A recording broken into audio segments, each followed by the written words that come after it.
Mami! Ha? Kailan tayo magko-Korea? Saan nalalapit na bakasyon? Mag-Korea, saan nalalapit na bakasyon?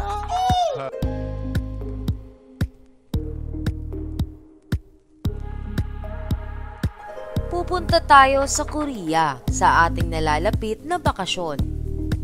Ito ang naging biro ni Vice Ganda kanina sa segment ng It's Showtime na Tawag ng Tanghalan. Kanina nga sa It's Showtime ay maraming nag-aabang sa magiging reaksyon ni Vice Ganda. Kaugnay ng desisyon ng MTRCB na i-deny ang kanilang inihain ng motion for reconsideration.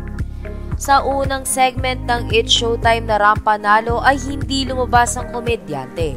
Ngunit kahit wala si Vice ay napansin ng madlang people ang sinabi ni Ayon Perez sa opening ng It's Showtime.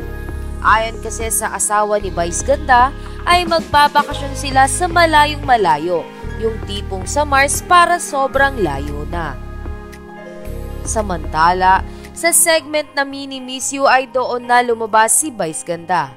Kapansin-pansin naman ang pagiging malat ng boses ni Unbogable Star na animo ay galing sa iyak.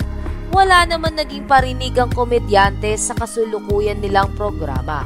Hanggang sa segment ng Tawag ng Tanghalan ay hindi na napigilan ng komedyante na magbigay ng reaksyon hinggil sa naging desisyon ng MTRCB sa It's Showtime.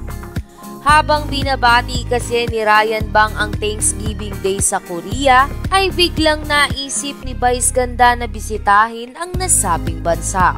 Ayon kay Vice, biggest holiday pala sa Korea, dapat nagpunta tayo sa Korea today.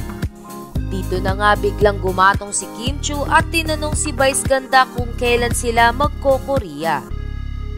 Pabirong sagot naman ni Vice Ganda sa nalalapit na bakasyon. Natahimik naman ang madlang people sa studio sa sinabi na ito ni Vice Ganda.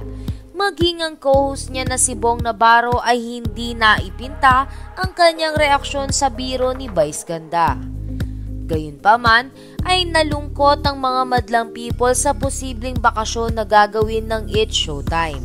Anila ay hindi katanggap-tanggap na magbabakasyon ng It's Showtime dahil sa 12-day suspension na ipinataw sa kanila ng MTRCB.